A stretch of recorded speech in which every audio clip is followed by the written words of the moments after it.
Nagsisimula tayo sa ating bida na nakaangkas sa motor na minamaneho ng ate niya. Napakatulan ng pagpapatakbo ng ate ng ating bida dahil hinahabol nila yung oras ng tren. Buti at umabot pa sila. Pagkatapos niyang magpaalam sa kanyang pamilya ay umalis na siya.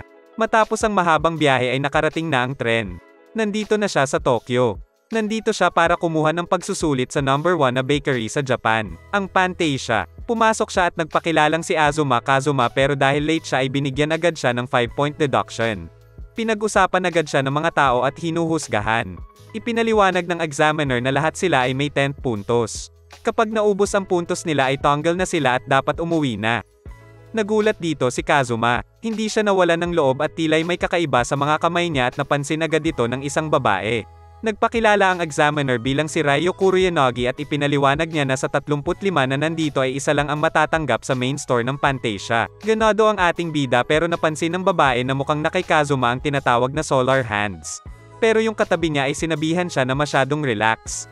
Napakahirap makapasok sa Pantasia pero pag nakapasok ka dito, sisikat ka na baker at mabibigyan pa ng sariling branch store. Pero sabi ni Kazuma na wala siyang pake. Kaya lang daw siya nandito ay para makakuha ng ideya para sa paglikha ng bago niyang tinapay. Kasalukuyan kasi may 55 tinapay na siyang nalikha.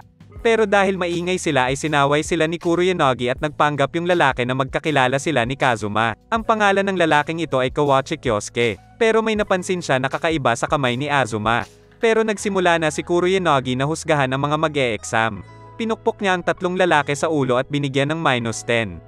Ito ay dahil yung isa may buhok sa ilong, yung isa ay puro pawis at yung isa ay parang riles ng tren ang buhok. Sinabi ni Kuroyanagi na importante ang kalinisan sa kusina. At nabigyan ng -2 points si Kazuma dahil magulo ang buhok niya at hindi malinis. Pero ipinagtanggol siya ng babae at ibinigay kay Kazuma ang headband niya. Bulong ni Kuroyanagi na hindi niya alam ang pinaplano nitong babae pero isinigaw niya na mananatili yung -2 ni Kazuma. Pero dinilaan siya ng babae. Ble! Sinabi dito ni Kuroyanagi na pwede nilang gawin ang kahit anong tinapay maliban na lang sa savory bread at sweetened buns. Bawal din gumamit ng mixer at kailangang sila ang magmasa ng tinapay nila. Dito ay nagsimula na silang lahat. Kita si Kyosuke, yung babae at lalaking nakabandana. 1 oras na ang nakalipas sa unang fermentation ng dough. Nasa bowl yung dough ni Kazuma at tinusok niya ito na ikinagulat ni Kyosuke. Napakabilis mag-ferment at umalsa ng dough ni Kazuma dahil sa mainit niyang mga kamay na tinawag na solar hands. Dito ay inusisa niya kung ano yung Japan tapos may number pa. Ang gagawin kasing tinapay ni Kazuma ay tinawag niyang Japan number 56. Naisip ni Kyosuke na ibig sabihin marami pa itong Japan niya kaya ipinatikim ni Kazuma yung Japan number 55 niya. Tinikman ito ni Kyosuke at may kakaiba siyang reaksyon. Napakasarap nito sabi niya maliban sa binjam ay yung tinapay ay matamis. Napalabas niya ang natural na tamis ng wheat o trigo. Tinanong ni Kyosuke kung ginamit niya ang teknik na tinatawag na Yugo Nesaiho pero sabi ni Kazuma na hindi daw. Minasa lang niya ang dough sa mainit na tubig at hinayaan itong mag-ferment ng buong araw at dahil doon ay lumabas ang natural na tamis ng wheat. Sabi ni Kyosuke na yun nga ang tinatawag na Yugo Nesaiho at dapat tinawag niya itong sweetened bun pero pinagpilitan ni Kazuma na Japan number 55 ang tawag dito. Ang ibig sabihin lang nito ay nagawa ni Kazuma ang tinapay ng sarili niya. Walang pagbabasa o research. Mag-isa niya lang itong natutunan at tingin niya ay orihinal na tinapay niya ito. 2 oras ang nakalipas at oras na para hubugin ang dough. Habang minamasa ni Kazuma ang dough niya, sa isipan ni Kyosuke sinabi niya na bobo si Kazuma pero pinagpala siya dahil sa solar hands niya kaya linagay niya ang rolling pin sa likod ni Kazuma. Tapos ay tinawag niya si Kazuma at nadulas siya at tumamba.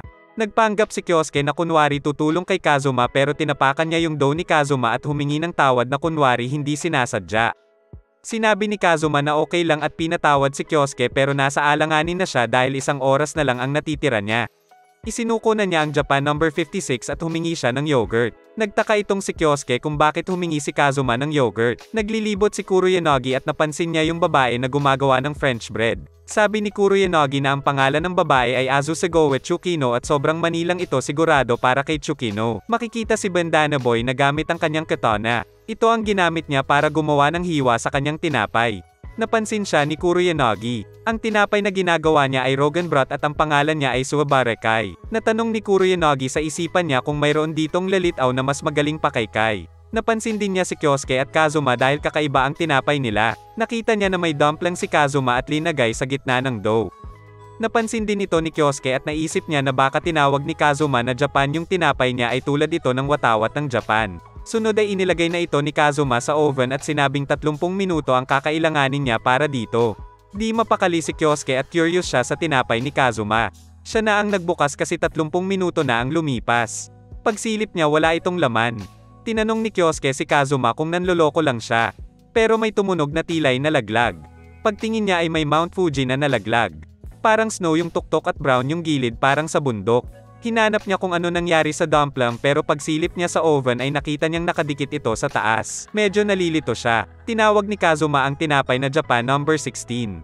Tinapay na hindi umaalsa. Habang nangyayari ito ay nasobrahan na sa oven yung tinapay ni Kyosuke.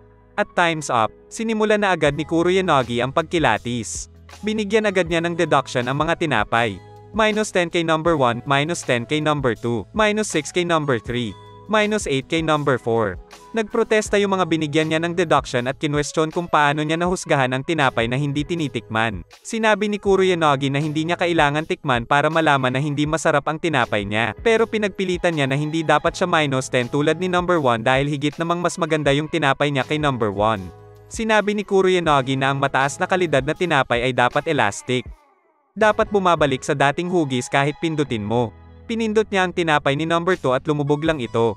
Hindi bumalik sa dating hugis. Dagdag pa niya ay mahina ang amoy ng yeast, ibig sabihin hindi masyadong nag-ferment yung tinapay kaya dapat -20 pa siya. Nahulog na si number 2 sa biyak ng lupa sa sobrang kahihiyan. Knockout. Nagsalita si Kazuma na ang galing ni Manong Kuroyanagi. Binigyan siya ng -2 ni Kuroyanagi dahil tinawag siyang Manong. Hindi naman daw kasi siya matanda. 22 taon gulang pa lang siya. 1 point na lang ang natitira kay Kazuma. Sinabi ni Kuroyanagi ang halimbawa ng isang high-quality bread. Linapitan niya si Suwabarekai at sinuntok ang tinapay niya. Pero bumalik ito sa dating hugis. Sinabi niya na ito ang tunay na tinapay at sinabi niyang walang deduction si Suwabara. Pagkatapos nito ay patuloy na nagbigay na deduction si Kuroyanagi sa mga tinapay hanggang sa makarating kay Kyosuke. Tinawag niya itong Huachwon. Ipinaliwanag ni Kyosuke na kinulong ng tinapay niya ang steam at nagresulta ito ng malutong na labas ng tinapay pero malambot ang loob. Pero binigyan pa rin ito ng -2 ni Kuroyanagi. Nagtaka si Kyosuke pero sinabi ni Kuroyanagi ay dahil sa obra sa oven ito ng mga 30 seconds. Nagulat si Kyosuke dahil tama si Kuroyanagi at hindi niya alam kung paano nalaman ito ni Kuroyanagi. Ang huli ay nakita niya yung tinapay ni Kazuma. Nung tanungin kung ano ito ay sinabi ni Kazuma na Japan No. 16 ang tawag dito at syempre hindi alam ni Kuroyanagi ito kaya wala siyang choice kundi tikman at nagulat sila dahil yung kay Kazuma lang yung titikman niya. Tinikman na niya yung tinapay at nagulat siya. May kakaiba siyang nararamdaman na hindi na niya mapigilan. Biglang nakita niya ang Mount Everest. Malapit ito sa Tibet at India na pinanggalingan ng curry kaya sabi niya gusto na niyang kumain ng curry. Sabi ni Kuroyanagi na ang tawag dito isang tinapay sa India pero pinagpipilitan ni Kazuma na Japan No. 16 ito. Sinabi ni Kazuma na habang gumagawa siya ng orihinal na tinapay ng Japan, nagawa niya itong pang-16 na tinapay dahil gusto niya ng tinapay na babagay sa curry. Pinagpipilitan niya na ang curry ay pagkaing hapon din. Hindi niya alam na galing ito sa India. Sinabi rin niya na nakabaliktad ang tamang kain dito dahil dito mo ibubuhos ang curry habang kinakain ang tinapay at naglaway si Kuroyanagi. Tinanong din ni Kyosuke kung bakit naiwan yung dumpling sa tuktok ng oven. Sinabi ni Kazuma na ginamit lang niya itong pandikit. Habang bumabagsak ang dough ay magiging brown ito maliban sa parteng nakadikit dito na magmumukhang snow. Yung teru-teru buzo na sinasabi tuwing umuulan ang naging inspirasyon niya dito. Yung acidity din ng yogurt ay bagay na bagay sa curry. Dahil dito ay nakukuha siya ng +2. Siya ang kauna-unahang nakakuha ng plus na score. Tinawag ngayon ni Kuroyanagi si Kai, Tsukino, Kyosuke at Kazuma. Sila ang pasok sa susunod na round. Nagreklamo yung iba na may puntos pa sila kaya binigyan ni Kuroyanagi ng -10 sila para umuwi na. Sabi niya ngayon na gumawa sila ng croissant at bukas ito ipakita sa kanya. Dito malalaman kung sino sa kanila ang matatanggap sa main store. Pero may problema si Kazuma. Hindi niya kilala si Kurowa-san. Akala niya tao ito. Tumetawa ngayon si Kyosuke dahil siguradong lamang na siya kay Kazuma dahil walang alam ito sa croissant. Si Tsukino at Kai na lang ang aalalahanan niya. Makikita na kausap ngayon ni Kazuma itong si Tsukino at sinabing tuturuan niya si Kazuma gumawa ng croissant. Pero habang nag-uusap sila ay biglang dumating si Kyosuke at inagaw si Kazuma.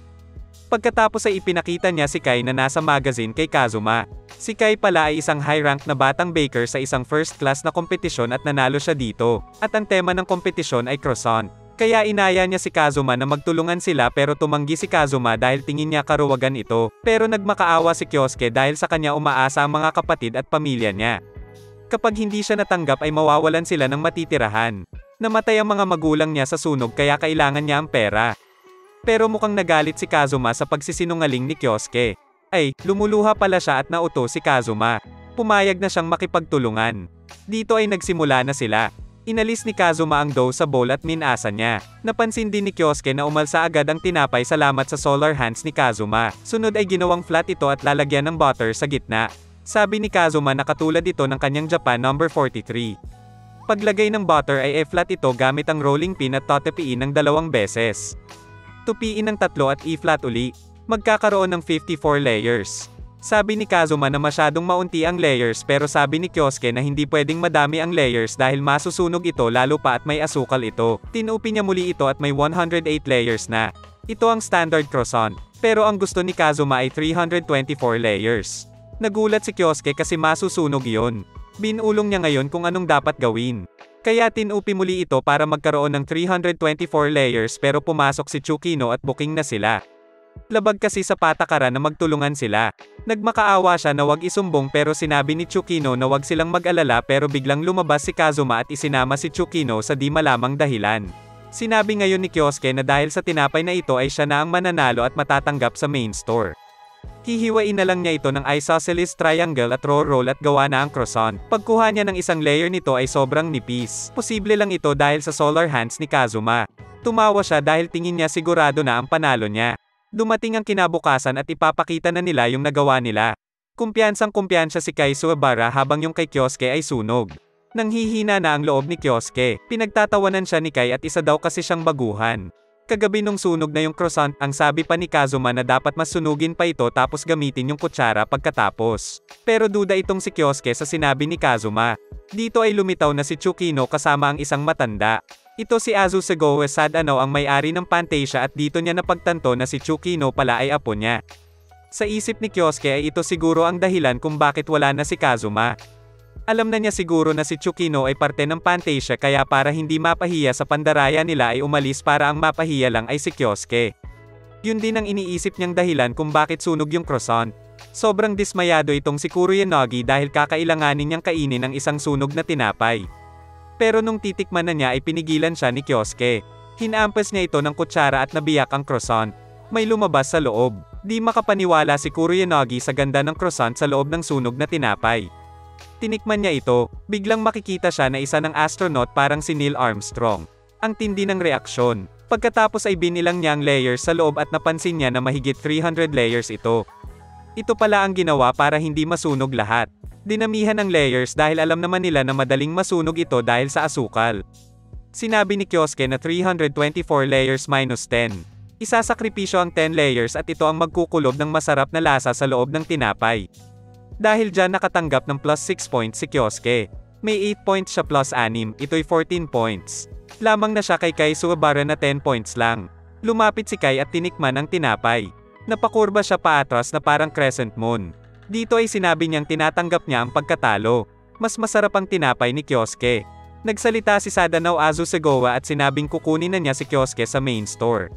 Binati siya ni Tsukino pero binulungan niya si Tsukino para kausapin sa labas. Pagdating sa labas ay tinakat niya si Tsukino na wag isusumbong na nagtulungan sila ni Kazuma. Sabi niya ay alam na siguro ni Kazuma na parte siya ng Fantasia kaya umalis siya para hindi mapahiya. Pero sinabi ni Tsukino ang tunay na dahilan. Umatras si Kazuma para kay Kyosuke dahil sa naawa siya sa pamilya ni Kyosuke. Mas kailangan daw ito ni Kyosuke saka mas karapat dapat siya dahil mas maraming alam sa tinapay si Kyosuke kaysa sa kanya. Naiyak si Kyosuke sa kabaitan ni Kazuma at nainis din siya dahil napaka-inosente ni Kazuma. Mga taga-probinsya talaga, pero si Kyosuke taga-probinsya din. Makikita sa labas na depressed na si Kazuma. Biglang dumating si Kyosuke at sinabi niya kay Kazuma na bumagsak siya at nalaman yung pandaraya nila. Si Kai ang natanggap, pero ang totoo niyan ay umatras si Kyosuke. Hindi niya sinabi ang totoo kay Kazuma. Inaya niya ngayon si Kazuma na sumunod sa kanya. Nalaman ni Sadano ang totoo kay Tsukino at sinabi ni Tsukino na kukunin niya silang dalawa sa branch niya. Sunod na araw ay makikita si Azuma na nagpapakilala sa katrabaho niya. Ang pangalan ng lalaking ito ay Kineshite Kageto. Habang makikita si Kyosuke na nagmumukmak sa sulok dahil naipit siya sa walang kwentang branch na ito ng Fantasia. Ang layunin niya kasi sana ay makapasok sa main branch dahil mas malaki ang bayad dito. Dumating na si Tsukino at sinabing gumawa sila ng French bread. Ito kasi ang numero 1 tinapay ng branch nila. Tinawag itong Parisian dahil ito ang tawag sa mga tao sa Paris. Ito ay may haba na 50 to 70 centimeters, mahigit 500 grams ang timbang at ito'y may 5 hiwa. Dito ay natanong ni Tsukino kung bakit Japan ang tawag niya sa mga tinapay niya. Pangarap kasi ni Kazuma na makagawa ng tinapay na mas hihigit pa sa kanin. Kasi ang mga Hapon mas gusto pa din nila ng kanin kaysa sa tinapay. Gusto niya rin makagawa ng tinapay na tatawagin Japan bread. Kung papansinin ng mga bansa, pinangalan nila ang tinapay nila sa bansa nila tulad ng French bread, Italian bread, English bread at German bread. Pangarap niya makagawa ng tinapay na tatawaging Japan bread. Humanga si Tsukino sa taas ng pangarap ni Kazuma. Sinabi niya din dito na kung gusto nila makapasok sa main store ay kailangan nilang may rekomenda ng manager ng branch. Dito ay nabuhayan muli si Kyosuke dahil buhay pa ang pangarap niya.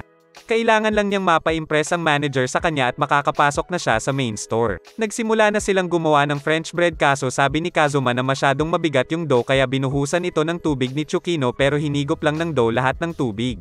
Nagulat si Kyosuke kasi katulad ito ng lupa sa desyerto na hinihigop lang ang tubig dahil sa sobrang tagtuyot at init. Posible lang ang ganitong high quality dough dahil sa solar hands. Nagdagdag pa si Kazuma ng butter at asukal at naintindihan ito ni Kyosuke dahil sa dinagdagan ng tubig yung dough kaya siguradong nawala yung lasa. At tapos na silang mag-bake. Una nila tinikman yung Parisian French bread ni Kyosuke. Sabi ni Tsukino na masarap talaga ito. Sunod ay yung kay Kazuma, at may kakaibang reaksyon si Kyosuke. Biglang nasa Paris na siya. Pakiramdam niya ay parang nasa Paris na siya. Sabi ni Tsukino na sobrang sarap nito. Pero kung maibebenta ito sa store ay hindi siya ang magdedesisyon nito. Nagtataka si Kyosuke kasi si Tsukino naman ang manager. Sabi niya na proxy lang siya kasi masyado pa siyang bata para maging manager. Ang manager talaga ay si Matsushiro Ken. Siya ang number 1 na artisan ng French bread sa buong Japan. Kumpara sa kanya at kay Kuroyanogi, master na maituturing si Manager Ken. Gusto ngayon makilala ni Kazuma at Kyosuke si Manager Ken. Nandito sila ngayon sa kerahan ng kabayo dahil sabi ni Tsukino nandito siya. Makikita ang isang lalaking afro na nagbibigay ng French bread sa kabayo. Linapitan siya ni Kyosuke at Kazuma para magtanong pero tinanong ng lalaki sila tungkol sa hawak nilang French bread. Humingi siya ng kalahati nito. Kumuha siya at binato ito sa kabayo. Inamoy ito ng kabayo pero hindi kinain.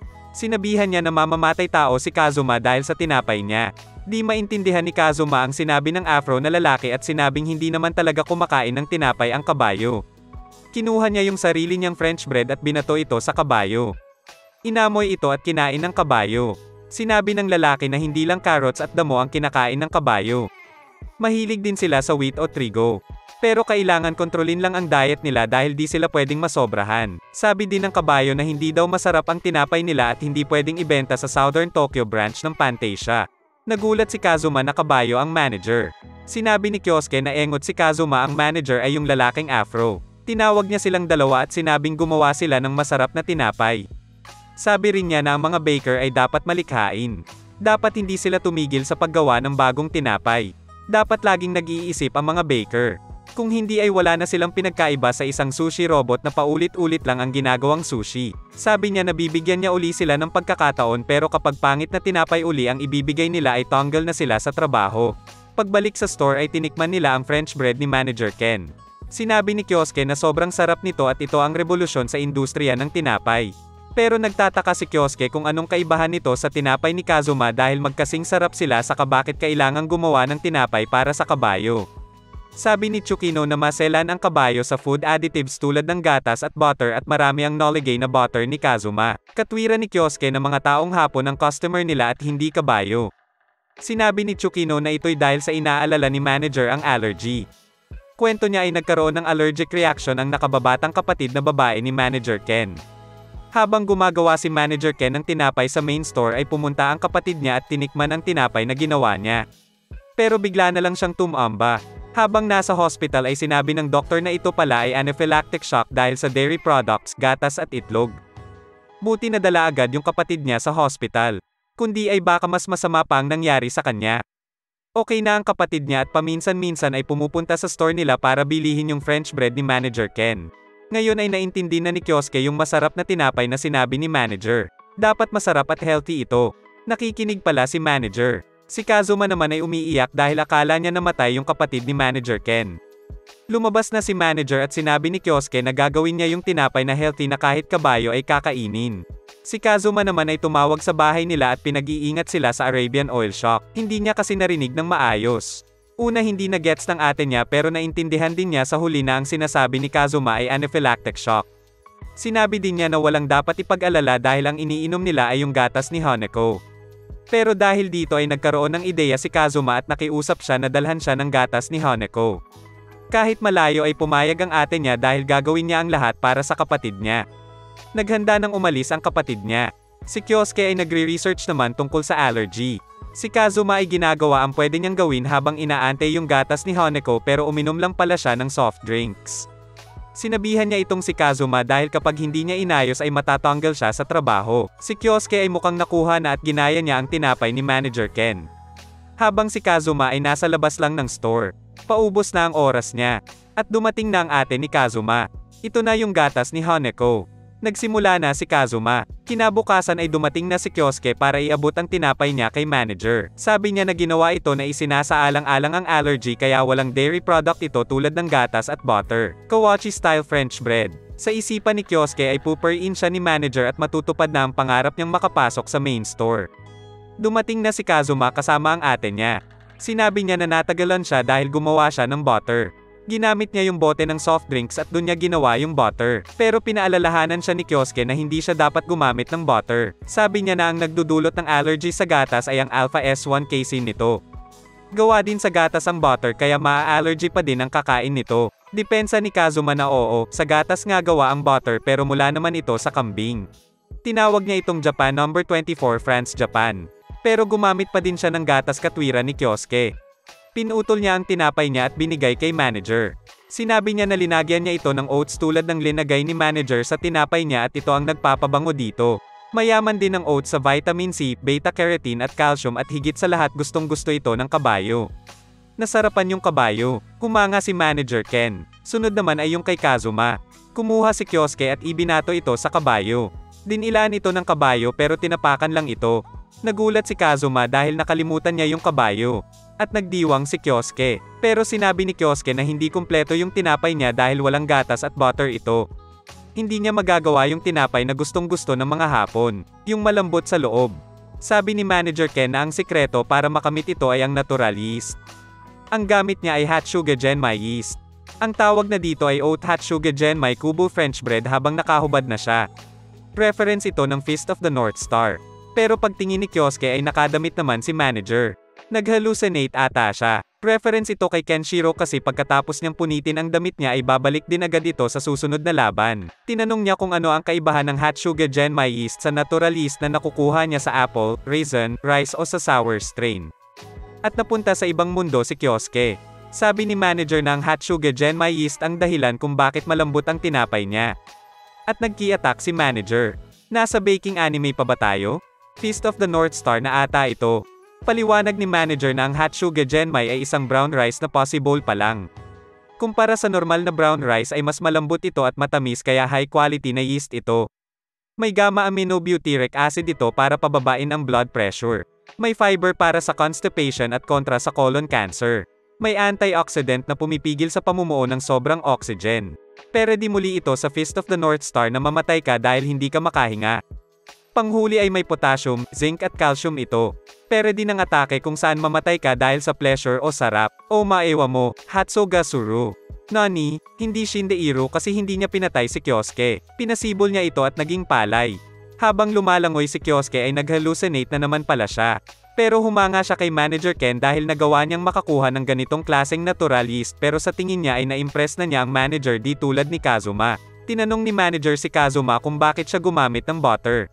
Sabi ng lolo niya na wala masyadong gatas mula sa baka sa Japan pagkatapos ng World War II kaya simula nun ay puro gatas ng kambing na ang ipinainom sa kanila kaya wala silang naging allergy. Kinumpirma ni manager na wala ngang alpha S1 casein ang gatas ng kambing at malapit ang composition nito sa breast milk ng tao. Kinuha ni manager ang tinapay ni Kazuma at tinikman. Nagkaroon siya ng reaksyon. Tinikman ito ni Kyosuke at bigla siyang nakakita ng mga constellation. Habang nakasakay sa bituin ay may hinahanap siya.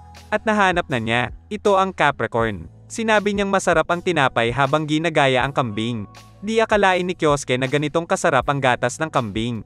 Dagdag pa ni Manager Ken na mas maliit ang fat particles ng kambing kaya mas maraming nakakapasok sa dough. Ito ang dahilan kung bakit mas malasa pa ito at 20 beses na mas marami ang taurin nito kumpara sa gatas ng baka. Pero depressed pa din si Kazuma dahil nakalimutan niya yung kabayo. Sabi ni Manager Ken na hindi na mahalaga yon dahil nakagawa siya ng tinapay na higit pa sa inaasahan niya. Kung aalalahanin, sinabi ni Manager Ken na dapat ang baker ay malikhain at hindi tumitigil sa paggawa ng bagong tinapay. Yun ang nagawa ni Kazuma, isa itong bagong tinapay. Pero pilit na nagbubuhat ng bangko itong si Kyosuke. Sinabihan siya ni manager na kahit ang unggoy ay magaling manggaya. Dahil ginaya lang ni Kyosuke yung tinapay ni manager. Dapat patuloy ang pagsulong para magawa ng baker ang inaasam niyang tinapay. Dito ay tinanggap na ng manager silang dalawa ni Kyosuke. Makikita sa TV na ang main store ng Fantasia ay pinipilahan at dinudumog ng tao pero yung branch nila ay kaunti lang ang tao. 4 hanggang 5 customers lang ang meron sila kada araw. Makikita si Kazuma na dala yung mga tirang mga tinapay na sobrang tigas na. Gagamitin daw niya ito sa Japan number 57. Sa second floor ng store nila tumutuloy itong si Kazuma at Kyosuke. Sabi ni Kyosuke na yung mga tira-tirang tinapay ay katunayan na masama ang lagay ng branch nila kaya tatanungin nila si Tsukino at manager bukas. Binuhat sila ng manager at tinuro ang dahilan kung bakit kawawa ang branch nila, dahil katapat nila ang main store ng Saint Pierre. Ito ang kalaban na bakery ng Fantasia kaya wala silang customer. Dito ay lumabas ang baker at manager ng main store. Si Mach Oyama Tsuyoshi. Binati agad siya ni Kazuma pero napansin ni Mach Oyama yung hawak ni Kazuma na pangit na tinapay. Sabi ni Kazuma na gagamitin niya ito sa Japan number 57 niya. Linait niya itong si Kazuma dahil pangit daw yung pagpapangalan niya sa tinapay niya. Walang style at taste. Dinipensahan ni Kazuma ito at sinabing naging inspirasyon niya ang isang baker nung bata siya nung 6 na taong gulang siya. Dito nagmula ang pangalan ng tinapay niya. Patuloy lang niyang inaasar si Kazuma. Ganti ni Manager Ken ay sinabi niyang hindi matatalo ni Mach Oyama ang mga tinapay ni Kazuma. Dito'y naasar na din si Mach Oyama pero biglang may naisip si Mach Oyama. Inaniyayahan niya sila na sumabay sa kanila sa pagpe-present ng bagong tinapay. Ipapalabas kasi nila sa TV yung bagong tinapay ng Saint Pierre. Sabi ni Manager Ken na gawin na lang itong competition. Kaninong tinapay ang mas masarap? Yung bagong tinapay ng Saint Pierre o yung bagong tinapay ng Fantasia? Masyado daw agresibo si Ken-chan at yun ang gustong-gusto niya sa kanya kaya tinagap niya ang hamon. Sa makalawa ito gaganapin kaya pinaghanda niya sila Kazuma.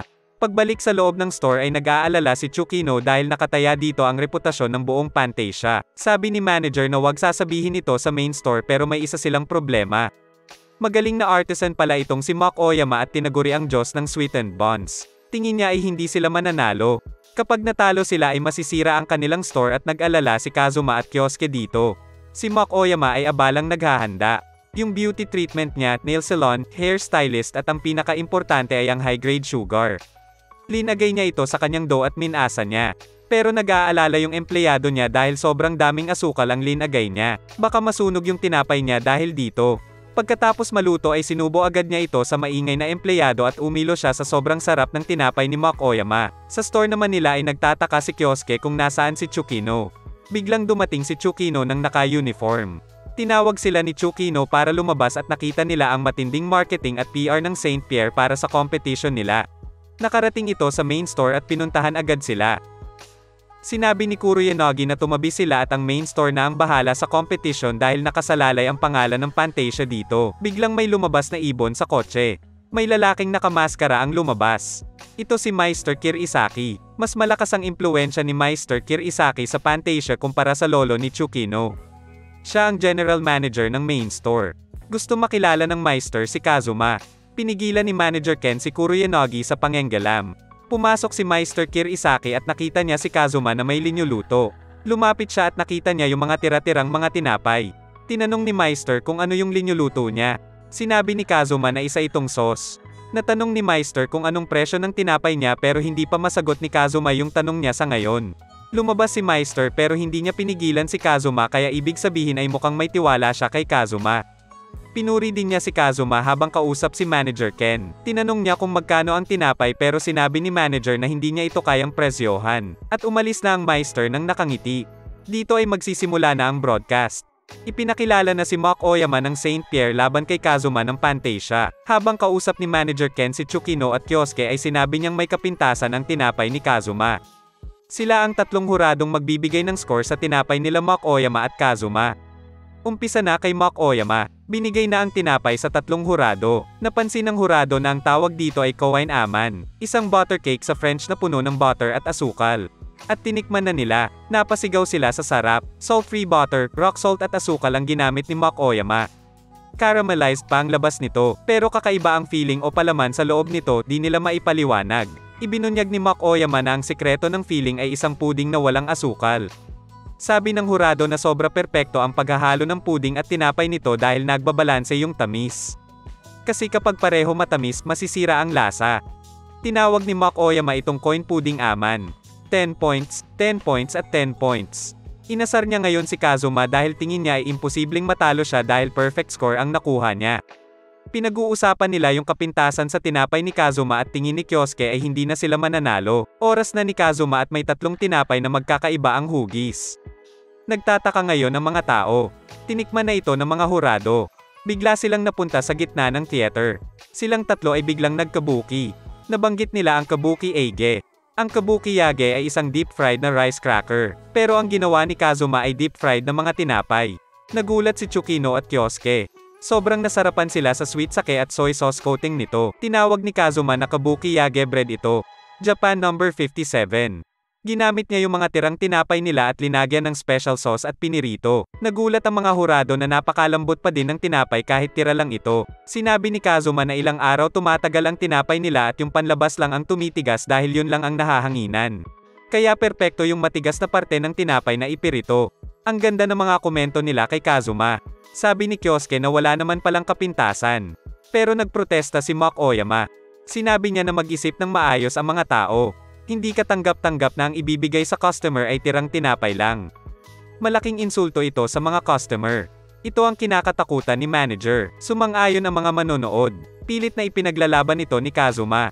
Nakausap pala ni manager si Kazuma bago niya gawin ito pero hindi niya napigilan si Kazuma. Ito'y dahil nanghihinayang siya sa mga tinapay na pinaghirapan nilang 5. Naiintindihan siya ni manager. Nakakadismaya na kahit sobrang sarap ng tinapay ay hindi maibebenta lahat.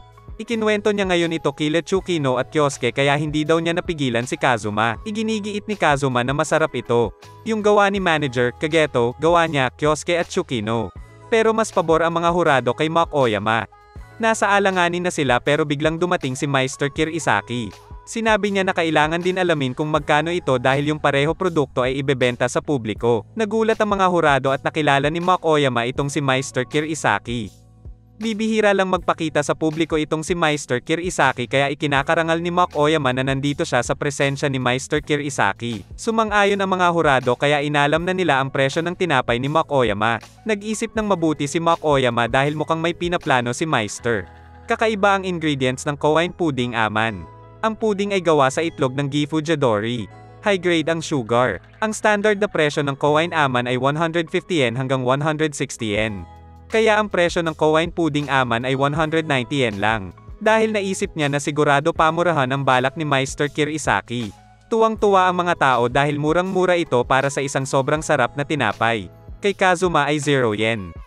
Nainis si Mach Oyama dahil hindi patas yung presyo. Tingin niya ay masyadong desperado manalo si Kazuma. Katwiran ni Kazuma na tira-tira naman kasi yung tinapay.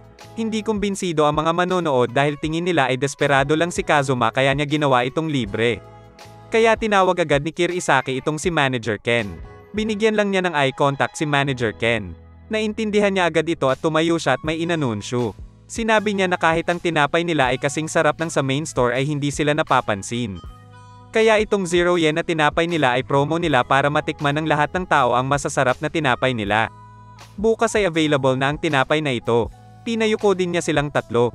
Dahil dito ay nakumbinsin na nila ang mga tao at gusto na nilang tikman ito. Nakaisip si manager ng paraan on the spot pero salamat din kay Mr. Kirisaki. Nakakuha din si Kazuma ng 10, 10 at 10. Perfect din. At umalis na si Mr. Naiyak si Mach Oyama dahil hindi niya inaasahan matatapatan siya ng isang baguhan. Nagdiwang sila pagkatapos. Makikita si Mach Oyama na tinatakot ang mga empleyado at sinabing wag isumbong sa may-ari. Ang store nila ay dinumog ng tao at ang naiwan lang ay si Kageto. Siya lang ang nagtatrabaho, habang kakatapos lang nilang mag-celebrate. Sunod na araw ay pinag-uusapan nila Kazuma at Tsukino ang mga lolo nila. at habang pinag-uusapan nila ang lolo nila ay sakto yung lolo ni Chukino ay may pinadalang sulat. Isa itong sulat para sa mga bagong mga empleyado ng Fantasia. May competition ng mga newcomers ng sa lahat ng 128 stores ng Fantasia sa buong Japan. Si manager ang nanalo 11 taon na ang nakaraan habang si Chukino ay naka third place 8 taon na ang nakaraan. Si Kageto ay tanggal agad preliminaries pa lang. Ang mananalo ay may 1 million yen, bibigyan pa sila ng sabbatical para makakapag-aral sa France at mabibigyan ng pagkakataon na makapagtrabaho sa main store. Ang problema lang nila ay mas marami ngayon ang sumali. Mga 512 sila. Mas marami ng 3 beses. Sinabihan ni Kyosuke si Kazuma na 3 beses na mas marami ngayon kaya mas mahirap pero sagot ni Kazuma ay kailangan lang nilang mas pagsikapan pa ng 3 beses ito. Ang tema ngayong taon ay dinner bread. Akala ni Kyosuke ay sisiw lang ito dahil dinner bread lang. Pero ang challenge dito ay dapat sa 23 degrees 55% humidity kailangang hindi aamagin yung dinner bread ng 3 linggo. Bawal din silang gumamit ng artificial na preservatives. Nagulat si Kyosuke sa hirap nito. Kapag nasa 20 degrees Celsius o pataas pa ay ito ang perpektong temperatura para sa amag. Paliwanag ni Manager Ken na ang target nila dito ay yung mga mahihirap na mga estudyanteng na nag-iisa sa dorm nila o yung mga manga artist na nagkukulong sa kwarto nila para tapusin ang trabaho nila. Sila yung mga madalas kumakain ng mga tinapay na luma na at may amag. Tulad ng French bread ni Manager, ang kailangan lang nila ay makagawa ng tinapay na mas masarap at mas ligtas pero dinner bread. Si Kazuma may naisip na at ito ang Japan number 32. Lumabas na siya para hanapin yung ingredients niya. Excited si Chukino sa tinapay niya. Habang si Kyosuke ay nai-insecure dahil sigurado mas masarap uli ang tinapay ni Kazuma at ibabahagi niya muli ito sa kanya. Mas gusto niya sana makapasa gamit ang sarili niyang abilidad para makapasok sa main store. Sinabi ni Chukino na alam niya kung paano magkaroon ng solar hands. Pero nagalit si Kyosuke kasi tingin niya ay pinagtritripan lang siya ni Chukino pero sinigurado ni Chukino na totoo ito. Napaisip si Kyosuke pero wala na siyang ibang choice. Kaya sumama na siya kay Chukino. Dinala ni Chukino si Kyosuke sa swimming pool. Sabi niya ay dapat lumangoy ng 10 kilometers ng 2 beses sa isang araw si Kyosuke. Umaga at gabi. Ayaw ni Kyosuke sumunod dahil wala naman siyang balak maging Olympian. Ang gusto niya ay solar hands. Tinulak siya ni Chukino kasi puro siya daldal. Yung salbabida niya imbis na tumulong sa paglangoy ay dagdag pabigat pala ito. Kapag nababasa ito ay lalong bumibigat. Kailangan niyang palakasin ang katawan niya na kaya niyang lumangoy kahit suot ito. May magbabantay din sa kanya para siguruhin na tatapusin niya ang 10 kilometers niya. Humawak siya sa gilid ng pole pero hinampes ng bantay ang kamay niya at binigyan siya ng super pose. Napaiyak na lang itong si Kyosuke habang lumalangoy. Tuwing susubukan mong umahan tatapatan ka ng ganong pose, dito ay hindi na kinaya ni Kyosuke. Lumulubog na siya. At alam nyo naman, itong ang perpektong pagkakataon para magka-flashback. Naalala ni Kyosuke ang tatay niya na nangangarap na makapasok ng Fantasia. Pero kahit ilang beses siyang sumubok ay lagi siyang nabibigo. Pero hindi siya sumuko at sinabihan din siya ng tatay niya na huwag susukuan ang pangarap niya. Patuloy na sumubok ang tatay niya pero isang araw, nagkasunog sa bahay nila. Nasa loob ang tatay niya at namatay sa sunog. Ang pinagmulan ng sunog ay ang oven. Yung kwento ni Kyosuke nung una kay Kazuma ay may parteng totoo naman pala. Nung lumaki na si Kyosuke ay sinabi niya na mahal niya ang tatay niya kaya siya na daw ang magpapatuloy ng pangarap niya. Magiging magaling na baker siya at mag-iipon ng pera para sa mga kapatid niya at nanay niya. Nung mawawalan na siya ng malay ay bigla niyang naalala ang sinabi ng tatay niya na wag susuko. Nabuhayan siya ng loob at nakaahon muli. Pinagpatuloy niya ang paglangoy. Makikita naman ngayon si Chukino at Manager Ken na pinag-uusapan ang tungkol sa solar hands para kay Kyosuke. Sa pamamagitan ng pagpapalaki ng katawan, bibilis ang metabolism at tataas din ang temperatura ng katawan. Pag nangyari yun ay iinit din ang mga kamay. Hindi ito katulad ng kay Kazuma na natural pero ito'y tinatawag na solar gauntlets. Sila ni Mako Oyama ay nagtraining din ng matindi para magka-solar gauntlets pero ang problema ay nagtraining sila ng mahabang panahon para makuha ito. Ang inaalala niya ay kung may sapat na oras pa si Kyosuke dahil isang buwan na lang at magsisimula na ang newcomers battle at kailangan pa niyang ipasa ang preliminaries na dinner bread. Natapos na si Kyosuke at pagod na pagod siya. Nawalan siya ng malay. Sabi ni Chukino na siya na muna ang bahala kay Kyosuke sa loob ng isang buwan. Siya muna ang bahala sa muscle development niya, pagkain at nutrisyon ni Kyosuke. Si Kazuma naman ngayon ay makikitang tumatakbo papuntang Gifu. Sobrang layo nun at hindi man lang siya nag-tren. Nandito tayo ngayon sa bahay ni Chukino. May mga nakakabit sa katawan ni Kyosuke at ikinatakot niya ito. Sabi ni Chukino ay ito ang latest EMS model. Nagpapadala ito ng kuryente sa muscle niya para matone ng muscles niya kahit nagpapahinga siya. Pinainom din siya ni Tsukino ng di malamang inumin at naidiran ni Kyosuke ito kay Tsukino. Egg white ito at mayaman sa protina. Magta-transform na ata si Tsukino sa galit. 3 beses dapat inumin ni Kyosuke ito dahil kung hindi ay hindi siya mapapatawad ni Tsukino. Walang magagawa si Kyosuke dito dahil kukuryentehan siya ni Tsukino. Narinig niya ngayon kay Tsukino kung bakit pinapalaki ang muscle niya. Ito'y para makamit niya ang solar gauntlets. Pero tulad ng sinabi ni manager, inaalala ni Kyosuke na kulang na ang oras niya. Pero pinaalala ni Tsukino na nakasalalay ang pagpasok niya sa main store sa kompetisyon na ito at may posibilidad na may iba pang baker na mas magaling kay Kazuma dito. Kung gusto niya sumuko sa pagpasok sa main store ay nasa kanya ito. Walang choice si Kyosuke dito. Si Kazuma naman ay natagpuan ng isang lalaki na nakadapa sa harapan ng kainan niya. Tinulungan siya ni Manong at sinabi ni Kazuma na papunta kasi siya ng Gifu para hanapin yung ingredients niya. Dahil dyan ay gumawa siya ng sushi para kay Kazuma at libre pa ito. Kinain agad ito ni Kazuma pero natigilan siya. Bigla siyang umiyak ng nakangiti na parang sira ulo. Sabi niya ito na daw ang hinahanap niya. Balik kay Kyosuke ay hinawakan ni Kageto ang balikat niya pero sobrang nasaktan siya. Sabi ni Kyosuke na wag siyang hawakan ni Kabute dahil sobrang sakit ng mga muscle niya dahil sa swimming. Pero nainis si Kageto dahil tinawag siyang Kabute kaya pinagtutusok niya ang katawan ni Kyosuke para makaganti. Nakabalik na si Kazuma at gagawin na niya ang Japan number 32. At tapos na siya. Ito na ang dinner bread niya. Pero si Kyosuke ayaw niyang tumikim. Masyadong competitive ngayon si Kyosuke. Sinabihan agad ni Tsukino si Kazuma na wag alalahanin si Kyosuke. Tinikman niya ito at napaatras siya. Lumuluha siya at sinabing parang may hangin na dumadaan sa ilong niya. Bigla na lang tumula itong si Tsukino. Yung tula niya ay mula kay Matsuo Basho. Malaki kasi ang ambag niya sa wabi at sabi.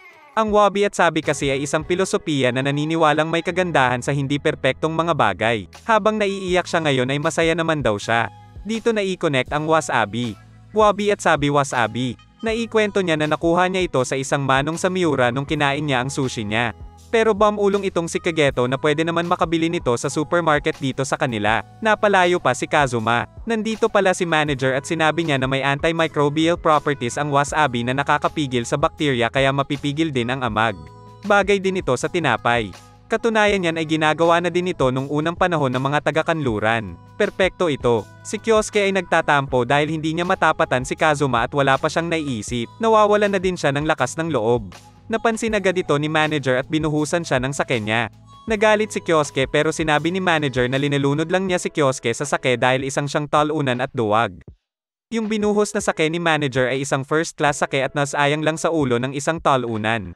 Dagdag pa niya ay hindi na makakapasok sa main store ang talunan na katulad niya kaya sinabihan niya itong kalimutan ang pangarap niya at lunurin niya ang sarili niya sa alak. Umalis si Kyosuke dahil nasaktan siya at sinundan agad siya ni Kazuma. Nag-aalala si Tsukino pero sinabi ni manager na kailangan paminsan-minsan maging malamig ka din sa isang lalaki. Magulo din kasi ang mga lalaki, sabi niya kay Tsukino. Nagmumukmak ngayon si Kyosuke pero nahanap na siya ni Kazuma. Gusto ni Kyosuke na layuan siya ni Kazuma dahil naiinis din siya sa kanya kasi hindi man lang siya nahihirapan. Pero tinanong ni Kazuma itong si Kyosuke kung anong masakit sa kanya kasi binuhusan kasi siya ng sake. Sabi ni Kazuma na kapag nasusugatan siya nung bata siya ay binubugahan ng lolo niya ng sake ang sugat niya. Pinapatay kasi nito ang bakterya sa sugat. Bulong ni Kyosuke na bobo talaga itong si Kazuma. Pero dahil sa sinabi niya ay biglang may naisip si Kyosuke. Antiseptic din nga pala ang alcohol. Naisip niya na baka yun ang gustong sabihin ni manager sa kanya pero binaliwala niya ito dahil ma-pride si Kyosuke. Inisip niya na imposible yun. Pero may ideya na siya para sa dinner bread niya at hindi niya gagamitin yung wasabi ni Kazuma. Nakabalik na siya at nagmasa agad ng dough. Dito ay may linagay siyang alak. Patuloy ang pagmamasa ni Kyosuke. Hiniwa, rinolling pin, rinyolyo at linagay sa bread pan. Binake niya ito pero pagtingin niya ay hindi umalsa ang tinapay. Tinapon niya ito at nagsimula muli. Umiiyak yung bantay niya dahil hindi niya maipapakita yung superpose niya kasi abala si Kyosuke. Kinabukasan ay tapos na si Kyosuke. Binigay ni Kyosuke ang tinapay kay Kageto dahil nagtatampo ito kasi siya lang daw palagi ang naiiwan sa store nila at siya ang pinakamasipag magtrabaho. Pero bigla siyang namula. Noticing si Kageto. Tinawag ni Kyosuke na Osaka bread number 1 ito. Naglagay si Kyosuke ng brandy sa tinapay. Pareho ang wasabi at alcohol na may antimicrobial properties at ginagamit din ito sa tinapay ng mga taga-kanluran kaya naisip din niya na bagay ito sa tinapay. Biglang dumating si manager at nagalit dahil may nagpainom ng alak kay Kageto. Pero napansin niya si Kyosuke at inasar muli ito na akala niya umuwi na ito sa bahay niya at nagsumbong sa nanay niya. Linapitan siya ni Kyosuke na inis. Pero bigla siyang yumuko at nagpasalamat. Biglang tumalikod si manager at sinabi na aalis muna siya para mag-recharge dahil naubos yung sakyan niya. Dahil ibinahagi kasi daw niya ito sa isang tao dyan. Unang beses din daw na may nagpasalamat sa kanya matapos mabuhusan ng alak. At umalis na si manager. Patuloy ang training ni Kyosuke para magka-solar gauntlets. Tiwala siya na dahil dito ay matatalo niya si Kai Suwabara at Kazuma. Napansin ito ni Kazuma kaya pinahiram niya yung isang weights niya kay Kazuma at nagulat si Kazuma sa bigat nito. Sinabihan niya ngayon si Kazuma na hindi siya magpapatalo sa kanya at ayaw niya munang makipag-usap sa kanya kaya nalungkot si Kazuma. Sa main store naman ay makikita si Kuroyanagi na ini-inspection ang tinapay kasama ang mga aso. At pinakawalan na ang mga aso para malaman kung may mga nandaya at naglagay ng artificial na preservatives. Nagsimula na siyang magbagsak ng mga bakers. Lumitaw si Kai at naninigurado kung nakalusot yung dalawa sa Southern Tokyo branch, kasi gusto niyang maghigante sa kanila. Makikita si Kai na pinaghihiwa ang goza gamit ang katone niya. Teka, paano ang paghihigante ba ang gagawin ni Kai? Pagbalik sa store ay makikita si Kazuma na depressed. Nakita siya ni Manager Ken at nagtanong si Kazuma kung bakit galit sa kanya si Kyosuke. Sinabi sa kanya ni Manager Ken na hindi galit si Kyosuke sa kanya. Kinikilala kasi siya ni Kyosuke bilang lalaki. Pero sabi ni Kazuma na pinanganak naman talaga siyang lalaki. Ang ibig sabihin ni manager ay kinikilala na siya ni Kyosuke bilang karibal at bilang lalaki kailangan niyang suklian din ito sa pamamagitan ng pagbigay ng 100% para talunin din siya. Sa wakas naintindihan din ito ni Kazuma. Inabot ni manager yung afro niya pagkatapos ng speech niya pero wala na si Kazuma. Makikita si Kazuma na aalis na naman muli. Dineklara niya na karibal niya si Kyosuke at hindi rin siya magpapatalo kaya aalis siya papuntang Gifu. Natuwa naman itong si Kyosuke. Umalis na si Kazuma. Ayos na trabaho ito. Pwede ka umalis kahit kailan mo gusto. Makikita ngayon si Kazuma na nagmimina. Ito namang si Kai Suwabara ay nagme-meditate sa baba ng waterfalls. Dito ay tapos na magmina si Kazuma. Ito ay Petalite. Siya ang isa pang lolo ni Kazuma. Si Uma Saburo at ganadong-ganado siya na gawin na yung pinapagawa ni Kazuma sa kanya. Ano kaya yon? Misteryo ito. 3 araw bago ang newcomers battle ay natanggap na nila yung resulta ng preliminaries yung sa dinner bread. Nagulat si Manager Ken sa resulta at nanghina siya. Mukhang bumagsak pareho sila Kyosuke at Kazuma. Sinabi niya pareho silang pumasa. Nagalit si Kyosuke dahil nakakalito yung reaksyon niya. Ang dahilan pala ay nagpustahan sila ni Tsukino at natalo si Manager Ken. Pagkatapos ay kinamayan ni manager si Kyosuke bilang pagkilala sa kanya. Sinabi niya na medyo malayo ang narating niya sa 1 buwan ng pagsasanay pero kulang pa ito para sa solar gauntlets niya. Pero masaya si Kyosuke at tanggap niya ang sinabi ni manager kaya lalo pa niyang pagbubutihan ang pagsasanay. Habang ginagawa ng lolo ni Kazuma kung ano man yung pinapagawa niya ay hiniling niya na siya ang unang lutuan ni Kazuma pag natapos na niya yung ginagawa niyang gamit para kay Kazuma. Ang Japan number 44. Si Kai naman kahit gabi nasa waterfalls pa din. 1 araw na lang at nag-aalala sila kay Kazuma kasi baka makalimutan niya yung newcomers battle kaya tumawag si Tsukino sa bahay ni Kazuma. Sinabi ng ate niya na nasa isa pa niyang lolo itong si Kazuma at siya na ang susando kay Kazuma para sigurado. At umalis na ang ate niya. Tinanghali nga ng gising si Kazuma. Dinala niya yung misteryosong gamit niya at saktong dumating ang ate niya. The best talaga ang ate ni Kazuma. Ginigising ni Kazuma ang lolo niya para magpaalam pero hindi ito magising at pumanaw na pala siya. Nagpasalamat ang lolo niya kay Kazuma at sinabing nakakatakot talaga ang Japan number 44 niya kaya siya sumakabilang buhay na. Grabing tinapay ito. Umalis sila Kazuma nang walang kaalam-alam sa nangyari sa lolo nila. Sa main store ng Pantasia nag-aalala na sila kay Kazuma kasi baka di siya umabot. Naipit sa traffic si Kazuma kaya bumaba na lang siya at tatakbuhin na lang ito. Si Kuroyanagi ang magiging examiner. Ang mananalo ay bibigyan ng 1 milyon yen at makakapag-aral sa France ng 3 buwan. Matatanggap din ang winner sa main store. Paliwanag din niya na sa 512 bakers ay 58 ang pumasa. Mas marami sa inaasahan. Pero bigla siyang naantala dahil parating na si Kazuma. At umabot pa si Kazuma. Binati niya si Kuroyanagi at tinawag na manong kaya binigyan agad siya ng 5-point deduction. At naulit na naman tayo. Pasaway talaga si Kazuma. Pero sinabi ni Kuroyanagi na wala itong epekto dahil hindi na point deduction system ang gagamitin. Pero pwede niya ipaban itong si Kazuma kung patuloy niyang tatawagin siyang manong dahil 22 taong gulang pa lang siya. Kaya mag-iingat na si Kazuma simula ngayon. Paliwanag ni Kuroyanagi na may 16 sa A block at 16 sa B block. May 32 na kalahok na maglalabanan para sa tournament.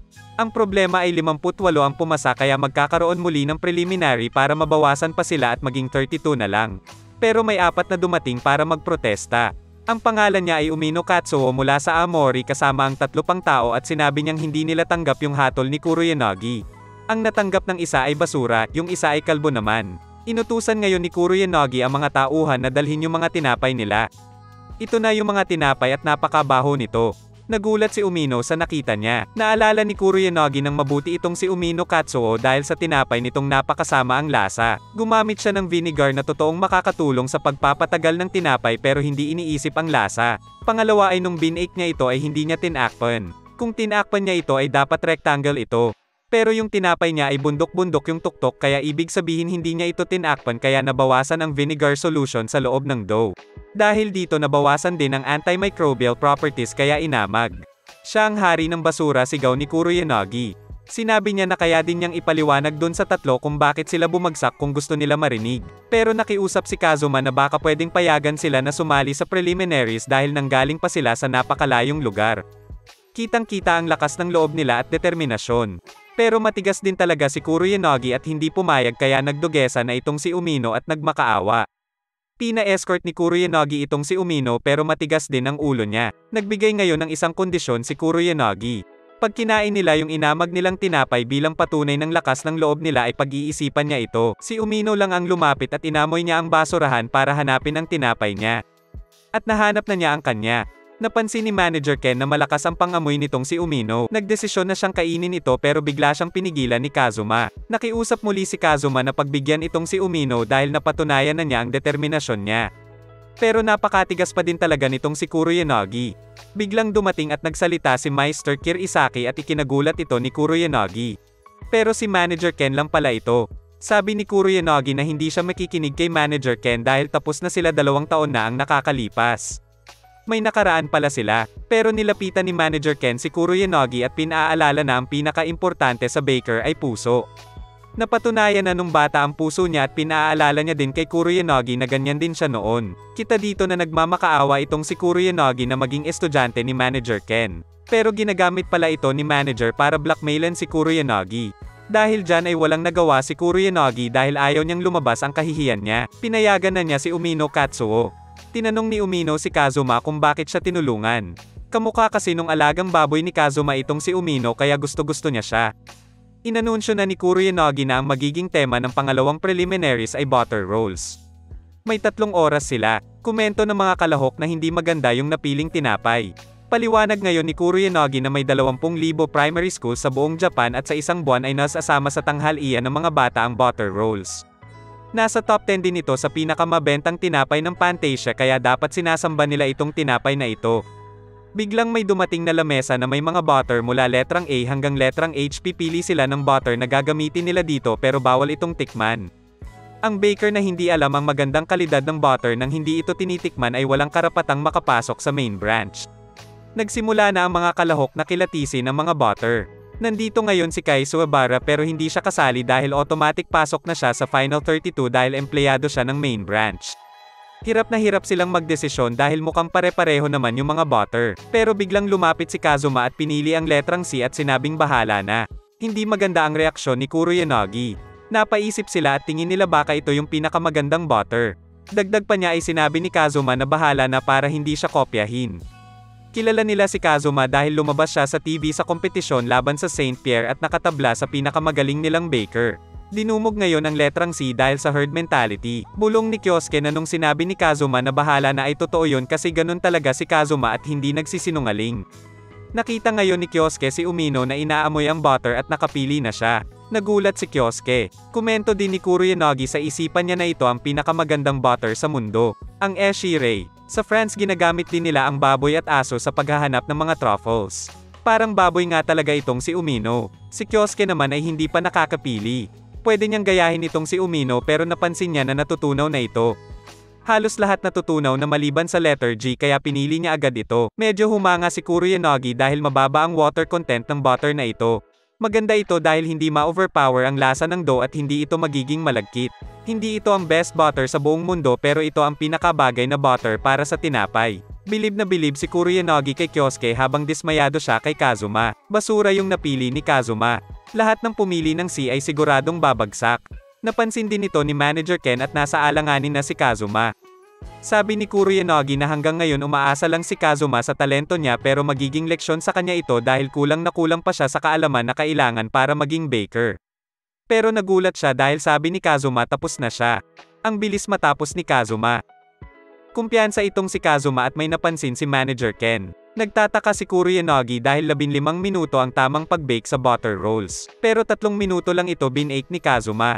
Mukhang suko na itong si Kazuma. Inamoy niya ito at naiyak siya. Napangiti si Kuroyanagi. Pero masaya pala si Kazuma sa tinapay niya. Ano ba talaga? Hindi rin makapaniwala itong si Kuroyanagi. Lumapit agad si Kazuma para ipatikim ito pero hindi pumayag si Kuroyanagi. Aantayin niya muna matapos lahat at sabay-sabay niyang titikman ang mga butter rolls. Bulong niya ay iniisip siguro ni Kazuma na idaan ito sa init para masolusyonan yung malaking pagkakamali niya. Patuloy na nag-bake ang mga kalahok hanggang sa natapos na sila. Sabi ni Kuroyanagi na lahat ng 16 na pumili ng letrang G ay pasado dahil mababa ang water content nito. Pasado si Kyosuke. Nagdiwang siya kasama ang isang bata. Sunod ang 13 na pumili ng letrang A ang Eshirei butter. Hindi ito ang pinakabagay sa butter rolls pero ito pa din ang pinakamasarap na butter. Nagdiwang din sila. Sabi ni Kazuma na hindi siya magaling sa pagpili ng butter dahil madalas ay butter mula sa gatas ng kambing lang ang ginagamit niya. Sa pag-uusap ni Tsukino at manager ay sinabi niyang nagbago na ang sitwasyon. Nakagawa ng milagro si Kazuma. 16 plus 13 ay 29. Tapos idagdag pa si Kai Suwabara ng main branch ay meron ng 30 na nakapasa. Yung 13 na pumili ng letrang C, lahat ay bagsak. Nagulat sila. Anyari, tinawag silang mga tanga ni Kuroyanagi dahil margarine ang napili nila. Hindi ito akalain ni Kazuma at siya ngayon ang sinisi ng mga gumaya sa kanya. Pero dinipensahan ni Kai Suwabara si Kazuma dahil inaasa nila kay Kazuma ang pagpili kaysa ginamit ang sariling abilidad. Natakot sila kay Kai at tumigil na. Sinabihan niya din si Kuroyanagi na ang baker na may mataas na level na tulad niya ay dapat napansin yung kakaibang ginawa ni Kazuma. Nagulat itong si Kuroyanagi. Inihalin tulad niya ang baking sa pagpapanday na hindi lang yung pagpili ng bakal ang importante. Mahalaga din yung kondisyon at kung paano ito pinenday. Naalala ni Kuroyanagi na 3 minuto lang ito binake ni Kazuma kaya hiningi niya agad ang tinapay ni Kazuma para tikman. Tinikman na niya ito. Biglang may paparazzi sa paligid ni Kuroyanagi nung sinabi niyang Peppa Action. Ang paparazzi kasi ay pwede din paparazzo sa pagsasalin sa hapon. At nababahing yung isa kaya naging paper action. Pero pinatalsik sila ni Kuroyanagi at nilinaw na Vepa Action. Vapor Action. Madalas binebake ang butter rolls ng 15 minuto na mababa sa 200 degrees Celsius. Pero kapag binake ito sa 300 degrees Celsius sa maikling oras ay sasabog ang water content sa loob ng dough at lolobo ito at luto na. Dagdag pa ni Kuroyanagi na napakahirap nitong gawin dahil napakalaki ng tsansa na masunog ito. Masobrahan lang ng 3 segundo ay pwedeng sunog agad ito at isang first class na baker lang ang nakakagawa nito. Nung tinanong ni Kuroyanagi si Kazuma kung saan niya ito natutunan ay sinabi niyang natutunan niya ito dahil hindi masarap ang butter roll sa eskwelahan niya kaya naisip niyang pasarapon ito at ito ang resulta. Nagulat sila dahil ganun lang ito kadali para kay Kazuma. Binawi niya ang pagkatanggal kay Kazuma at pinasa siya. Nagreklamo yung ibang mga baker dahil margarine roll na daw ang tawag dito. Sabi niya na pagbibigyan niya ang lahat ng 27 na natitira at sinabing magbato-bato pick na lang. Mas mabuti pang iasa sa swerte ang pagpili sa huling baker na makakapasok dahil lahat naman daw sila walang kwenta. Wala silang nagawa dito at nagsimulang magbato-bato pick na. Kinausap ni Kuroyanagi lahat ng pumasa at sinabing bukas magsisimula ang next round at melon bread ang tema para sa unang round. Natanong ni manager at Tsukino yung batang babae kanina. Lumapit yung babae kay Kazuma at nagpakilalang si Azu Segawa Miss Uno ng New Tokyo branch. Kinakap agad niya si Kazuma pero nagtanong si Kazuma kung paano niya nalaman ang pangalan niya. Ito'y dahil napanood siya ni Miss Uno sa TV. Binatak niya si Kazuma at binati si Tsukino. Sinabihan siya ni Manager Ken na igalang ang kanyang ate. Ngayon lang napansin ni Kazuma na magkapatid sila at kinakap siya muli ni Miss Uno. Sinabihan siya ni Tsukino na tumigil sa kakayakap kay Kazuma at sinabihang mga agaw. Pero ganti ni Miss Uno na ang tunay na mga agaw ay ang nanay niya at nasaktan si Tsukino. Kaya bigla niyang sinampal itong si Miss Uno pero hinarang niya si Kazuma at si Kazuma ang nasaktan. Sinabihan ni Kazuma na ang sama ni Tsukino at dapat nagkakasundo ang mga magkapatid. Nasaktan si Tsukino at tumakbo palabas. Pinagsabihan ni Manager Ken si Miss Uno na bumalik na sa lugar niya. Nang asar pa si Miss Uno at umalis na. Sinabihan ni Manager si Kazuma at Kyosuke na sumama sa kanya sa labas. Sinabi ni Manager na magkaiba sila ng nanay ni Miss Uno. Ang tatay ni Tsukino na si Azu Segawa Sadamichi ay nagkaroon ng ibang babae at ang naging bunga nito ay si Tsukino bali anak siya sa labas. Kaya importante ito kay Tsukino. Tatlong silang magkakapatid. Si Miss Uno ang pinakabata at sa kanya ang New Tokyo branch na makikitang kulay orange. Si Tsukino ang pangalawa at sa kanya ang kulay dilaw ang Southern Tokyo branch. Si Yukino ang panganay at kanya ay Central Shinjuku branch na kulay pula. Pero sa totoo lang pinaglalaban ang tatlong magkakapatid para malaman kung sino ang magmamana ng Fantasia. Yung branch ni Yukino sa Central Shinjuku ay 10 beses na mas marami ang empleyado kumpara sa store nila at ito ang number 1 sa lahat ng branch ng Fantasia. Ang lolo nila ang nagbigay ng branch na ito kay Yukino. Ang kay Miss Uno naman ay ang New Tokyo branch na nasa pamamahala ng Azusegawa Grand Hotels. Madami din ang empleyado nito at number 4 ito sa lahat ng branch. Ang nagbigay sa kanya ng branch na ito ay ang tatay nila si Azusegawa Sadamichi. Nagalit si Kyosuke dahil hindi patas ang laban. Walang kwentang branch ang napunta kay Tsukino. Malapit pa ang lolo nila sa panganay at ang tatay naman ay malapit sa bunso. Sabi ni manager na patas naman magmahal ang lolo nila pero napilitan siyang gawin ito dahil maraming tao sa loob ng Fantasia na masama ang tingin kapag isang anak sa labas ang papaboran. Isa pa ay graduate na si Yukino kaya siya ang napaboran ng lolo nila. Makikitang nakikinig pala si Tsukino. Sinabi ni manager na nakita niya ang sitwasyon na ito kaya umalis siya ng main store para suportahan si Tsukino. Akala ni Kyosuke natanggal kasi si manager. Sinabihan ngayon ni Kyosuke si Kazuma na dapat manalo sila para masuportahan si Tsukino. Malaki ang maitutulong nito sa kompetisyon ng magkakapatid kapag ang nanalo ay sa Southern Tokyo branch. Naiiyak si Kazuma dahil napagsalitaan niya ng masama si Tsukino at nangakong mananalo para sa kanya. Naiiyak si Tsukino. Pero biglang makikita si Manong na gumawa ng sushi para kay Kazuma at bumisita sa store nila. Pagpasok niya ay makikita si Kageto na nagkage-bunshin. Tinanong niya ngayon si Kageto kung nasaan si Kazuma. Balik sa newcomers battle ay si Miss Uno pala ang makakalaban ni Kazuma habang ang kalaban ni Kyosuke ay hindi kilala. Patuloy pa ang bato-bato pick nila at may nanalo na. Kaso ang problema niya ay si Kai ang makakalaban niya. Pananghinaan agad siya ng loob. Inanunsyo ni Kuroyanagi ang susunod na tema. Ito ay melon bread. Pwede silang gumamit ng ingredients nila at bukas ito magsisimula sa mga nasa A bracket. Kaya si Kazuma may laban agad. Ngayong alam na ni Kazuma ang istorya. Sinabihan niya si Miss Uno na kapag nanalo siya ay tatawagin niyang ate si Tsukino. Nung una ayaw niya pero sabi niya ay kapag siya naman ang nanalo ay kukunin niya si Kazuma sa store niya at pumayag si Kazuma. At umalis na siya. Masyadong padalos-dalos si Kazuma at tinanong siya ni Kyosuke kung magaling siya gumawa ng melon bread. Sagot ni Kazuma ay hindi.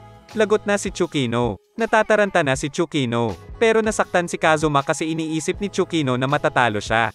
Sinabi ni Tsukino na ayaw lang kasi niyang mawala siya sa kanya. Wow, ang sweet. Biglang sumingit si Manager Ken at sinabi na sa branch ni Miss Uno ay may melon bread sila at ginagamit nila ang pinakamagandang klase ng melon. Sobrang lakas bumenta nito at nakakabenta sila ng 800 na melon bread sa isang araw. Inamin ngayon ni Kazuma na dehado nga siya. Biglang dumating si Manong Sushi pero yung hitsura nila ay parang may namatay. Kinuwento nila kay Manong ang sitwasyon at alam na niya ang problema. Isa ding problema ay sinabi ni Kazuma na ayaw niya kasi ang melon bread. Pero ang melon bread ay gawang Japan sabi ni manager at nagulat si Kazuma. Yun nga lang ay hindi pa ito perpekto. Ang melon bread kasi ay cookie dough sa labas at tinapay yung loob. Para maluto ng maayos ang cookie dough, kailangan itong i-bake ng 3 beses na mas matagal kumpara sa tinapay sa loob. Kapag binake mo ito na inaalala ang tinapay sa loob, yung cookie dough sa labas ay hindi masyadong luto. Pero kapag pinagtuunan mo ng pansin ang cookie at binake ng maayos, masusunog ang tinapay sa loob. Kaya mas pinipili ng mga bakery na kulang sa luto ang cookie dough dahil pangit naman kung ibebenta mo ito ng sunog. Yun ang kakulangan ng melon bread. Dagdag pa ni Kyosuke na kapag hindi ito nakain agad, hinihigop ng cookie dough ang tubig sa loob at lumalagkit yung cookie dough. Kaya kung masosolusyonan nila ito ay pwede silang manalo. Ang problema nga lang ay 70 taon na simula nang magawa ang melon bread ay wala pang nakakaresolba sa problemang ito. Madaming mga baker na ang sumubok pero lahat sila nabigo. Na-depress uli sila kaya naisip ni Manong na gawan sila ng sushi. Kahit papano ay umaliwalas ang mukha nila. Sabi ni Manong na gusto niyang ipakita na hindi siya kuripot kasi nung una nilang pagkikita ay wasabi lang ang sushi na binigay niya kay Kazuma. Isa-isa silang humingi ng sushi kay Manong. Habang ginagawa ni Manong ang sushi ay pinapanood siya ni Kazuma ng mabuti. Hinampes niya ang lamesa at sinigaw ang sushi tapos bigla siyang umalis. Biglang dumating si Miss Uno at nakasakay kay Koala. Nagdala siya ng melon at binigay sa kanila para tikman. Sinabi niya na mas masarap dyan ang gagamitin niya bukas at umalis na siya. Tinikman ito ni Kyosuke at sobrang sarap. Kinain niya ito ng kinain hanggang sa hindi niya napansin na balat na lang ang natira. Sabi ni Manager Ken na wala ng choice si Kazuma. Para manalo kailangan maperpekto niya ang melon bread dahil hindi siya mananalo sa kalidad ng melon.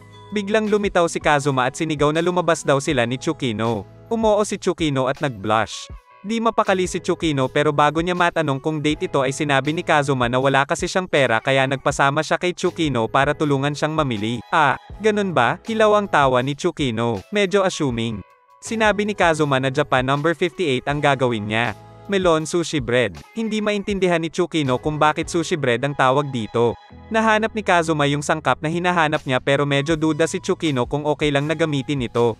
Dumating ang kinabukasan at simula na ang unang round sa A bracket. Nabangga ni Kyosuke ang babae at siya pala ang makakalaban niya. Simula na, magtutuos na si Kazuma at Miss Uno. Sinabi ni Miss Uno na gamit niya ang pinakamasarap na melon na bihira lang nila gamitin sa store nila. Habang sina Kyosuke ay nag-aalala dahil sa ingredient na napili ni Kazuma. Langit at lupa ang pagitan ng ingredients nila. Pero pansin na 2 oven ang gagamitin ni Kazuma.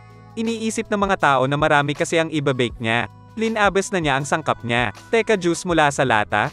Ito ang ay lalaban niya sa melon ni Miss Uno. Pagkatapos niyang haluin ito ay naging cream na. May mga tapos ng mag-bake. Huhusgahan na ito ni Kuroyanagi. Idineklara niyang panalo si Otsumatsu. At pinagaan niya ang loob ng natalo. Nagulat si Kyosuke sa ginawa ni Kuroyanagi. Iniisip niya na ito'y dahil rinerespeto niya ang galing ng mga nakapasok sa top 32.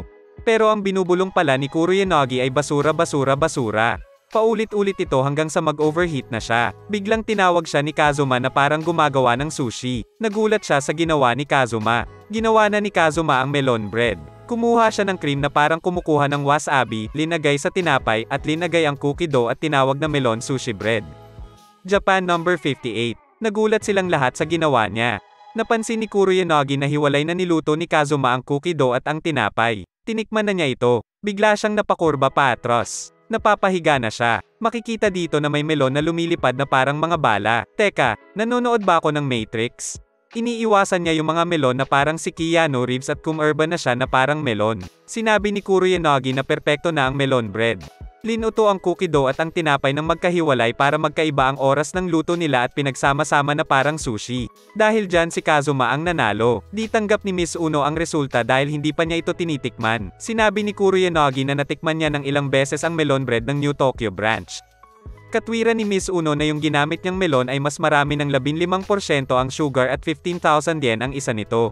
Sinabi ni Kuroyanagi na ang nagpapasarap dito ay yung melon at hindi ang tinapay. Pinaalala ni Kazuma yung kasunduan na tatawagin na niya si Tsukino na ate pero tumakbo siya. Nung hahabulin niya siya ay hinaranggan siya ni Koala. Di makapaniwala si Kyosuke na tinalo ng isang 120 yen na melon juice ang 15,000 yen na melon. Tinanong ni manager kung kamusta ang laban niya. Sinabi niyang specialty niya ang melon bread at may solar gauntlets na siya kaya manina lang ito. Pero nag-alala si manager na may tinatago ang kalaban niya at masyadong minamaliit ni Kyosuke. Sinabi niya na yung kalaban niya ay 30 taon ng reyna ng tanghalian sa mga eskwelahan at meron siyang mother hands. Makikita siya na may wrist weights. Tinagal na niya ito. Sobrang bigat ng weights na parang nung hinubad ni Goku yung weights niya laban kay Tien Shinhan. Nag-charge pa siya at biglang nagkameha-meha. Lipad si Kyosuke. Sobrang nasindak itong si Kyosuke. Simula na ang laban ng Group B, nagsimula na si Kyosuke pero sobrang kinakabahan na siya sa kalaban niya. At si Kyosuke ang nanalo.